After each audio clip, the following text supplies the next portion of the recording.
안녕하십니까. 서초동 사랑꾼 최한결의 변호사입니다. 네, 명재법률 팀장입니다. 네, 113화 유책 배우자 이혼 가능할까? 이거는 뭐 수도 없이 다뤘는데요. 네네.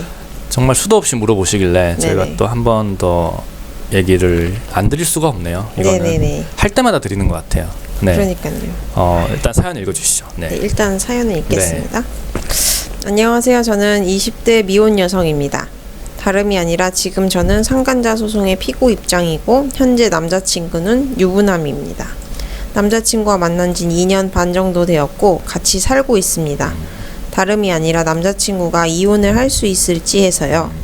일단 남자친구는 저와 만나기 전부터 별거 상태였고 그렇기 때문에 처음에 유부남인 줄 몰랐습니다. 같이 살기 시작하면서 어느 날 부인이 찾아왔고 상간자 소송을 걸었습니다. 처음에 저도 너무 충격이 컸는데 오빠 말로는 정말 남처럼 살았다고 했습니다. 저랑 살면서 외박 한 적 한 번 없고 외박 한 번 한 적 없고 전화 통화한 적이 없습니다. 지금 저랑 같이 사업을 하고 있기에 더욱 잘 알 수 있었습니다. 재산 다 포기하고 그냥 나왔다고 하더라고요. 바보같이. 지금 이 상태에서 상간자 소송은 둘째치고 이혼이나 할 수 있을지 그 여자는 계속해서 상간자 소송을 건다는 입장입니다. 오빠 말로는 돈 때문에 미쳐서 저런다는데 어떻게 하면 될까요, 변호사님? 일단은 이제 처음에 유부남인지 몰랐다는 이 이제 의뢰인께서는 이거는 청구 기각이 가능하죠. 이 정도는. 네, 같이 살기 시작하면서 부인이 찾아왔고 그때 알았다.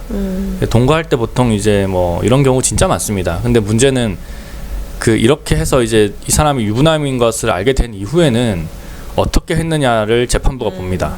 네, 이런 경우가 굉장히 많고 저희가 피고 소송을 하면서도 다들 이 말씀을 하시고 원고 소송을 하면은 답변서에 항상 이게 써 있어요. 맞아요.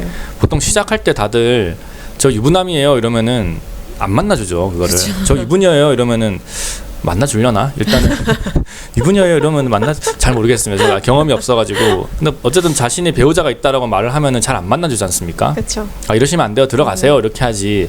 근데 처음에는 그렇게 속이죠. 그러기 때문에. 그러다가 잘 만나다가 한 6, 7개월 만나다가 갑자기 뚝 봤는데 애기 사진이 있다든지 아니면은 와이프로부터 전화를 받는다든지 그렇게 했으면은 바로 정리를 하고 끝을 내야 되는데 대부분의 피고들이 상간자분들이 이렇게 못합니다. 저도 그렇게 못할 것 같아요. 만약에 어떻게 사람 인연이 그렇게 쉽게 그냥 뚝 끊어지겠습니까? 이게 정도 들었는데 그러면서 이제 또 이제 그쪽 원고 배우자 측에서는 일단 그러니까 기남 측에서는 그런 말을 하죠. 이미 우리 끝난 상태다.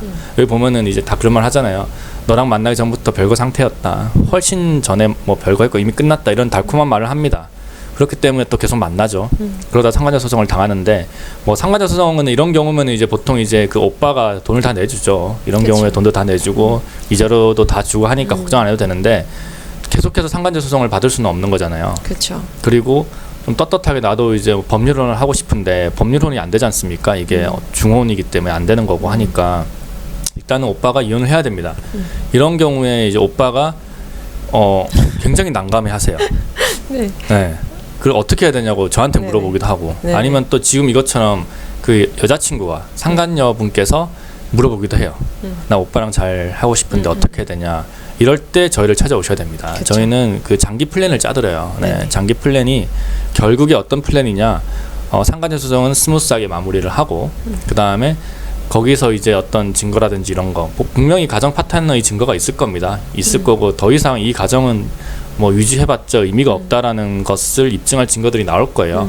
그 증거를 그 오빠한테 줘가지고 오빠가 이제 이제 원고를 상대로 이혼 소송을 제기할 수 있도록 하는 게 저희의 장기 플랜이니까 저희한테 오시면 되고 이런 경우에 이제 그 원고랑 그 오빠는 이혼을 하셔야죠. 이미 돌아섰습니다. 네, 이런 경우는 2년 반 정도 이미 별거하고 이미 원고 집에도 들어가지도 않고 이런 경우는 이혼하셔야 되고 또 원고 입장에서 저희한테 이제 오시는 원고들한테는 이제 그런 얘기를 말씀을 드리죠. 이런 경우는 그냥 포기하셔야 된다. 그냥 다 각자 헤어져라. 이렇게 말씀을 드리는 건데 어쨌든 간에 유책 배우자 이혼 청구 가능합니다.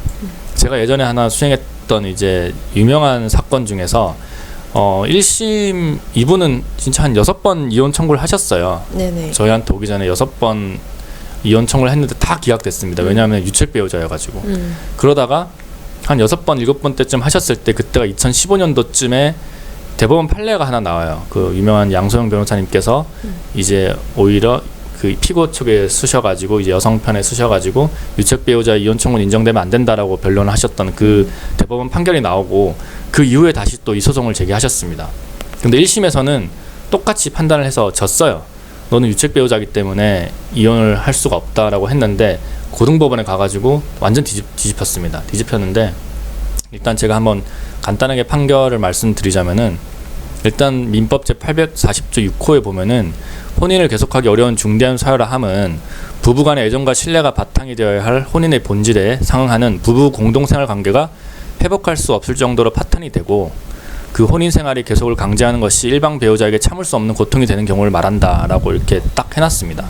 그리고 여러 가지 이제 사정을 봤더니만 일단은 뭐 장기간 별거를 하면서 혼인 생활이 실체가 없는 별거 기간이 장기간 계속되어 왔다. 그리고 뭐 일단은 선행 이혼 소송이 계속 기각이 됐었잖아요. 기각이 된 이후에도 관계의 진전이 있다고 보기 어렵다. 왜냐하면은 어차피 남자가 마음이 돌아서는데 어떻게 관계의 진전이 있겠습니까? 오히려 서로 재산 관계를 둘러싼 싸움만 가중될 뿐이다. 그래서 이 유명한 그 판례 문구가 그겁니다. 그 혼인 생활이 계속을 강제하는 것이 원고에게 참을 수 없는 고통이 되는 경우라고 보인다면은 이혼을 하는 것이 맞다라고 봤고 그 여러 가지 증거에 의했을 때 그 이혼 사유가 맞다 이렇게 봤거든요. 그리고 피고가 계속 주장하는 유책 배우자 이혼 청구 허용하면 안 된다라는 거 했을 때 또 유명한 그 내용이 있죠. 네네. 어떤 거냐면은 그냥 악의적으로 그 상대방 배우자 그 이제 원고분도 그러니까 원고가 아니라 여자분도 혼인을 계속할 의사가 없음에도 불구하고 일방의 이사에 따른 이혼 내지 추출 이혼의 염려가 없음에도 뭐 그냥 왜냐면 돈이 많았어요. 피고가 당시에 돈이 많았는데 그냥 일부러 이혼 안 해주는 거예요. 자기는 그냥 절대 이혼을 할 수 없다. 내 사전에 이혼이라는 경력이 들어가면 안 된다. 내 호적에 들어가면 안 된다. 이런 말씀을 하셔가지고 계속 그냥 반대를 위한 반대만 하셨기 때문에 그런 경우라면은 이혼이 인정돼야 된다. 이렇게 판결이 나왔습니다. 그래서 저희가 이제 이혼을 성립을 시켰죠. 그래서 이런 경우에 포기하지 마시고 2년 반 정도 별거면은 아직까지 조금 부족하긴 해요. 법원이 볼 때. 근데 여러 가지 사정에 비추어 봤을 때 2년 반도 길다고 볼 수도 있습니다. 뭐 이미 원고 이제 여자 그 와이프분은 이미 다른 남자를 만나고 있을 수도 있는 거고 아니면 따로 나가서 살고 있을 수도 있는 거고 하니까 여러 가지 증거에 의할 때 유책 배우자 이혼이 가능하니까 일단 이런 경우라면 무조건 저희를 찾아오셔야 되죠. 찾아오셔야죠. 유책 배우자에게 이혼을 하라라고 추천을 드리면서 뭐 새로운 삶을 찾으라라고 말씀드리는 변호사는 제가 유일할 겁니다. 다들 왜 그러세요? 안 됩니다. 하지 마세요. 일단은 이혼 청구를 해야지 이혼이 되는 겁니다. 이혼 청구를 하지 않으면 이혼이 될 수가 없죠. 그렇기 때문에 저는 일단 이혼 청구를 하고 보는 거고요. 네네. 그게 계속되다 보면은 피고도 지치고 또 조정위원이 얘기를 합니다.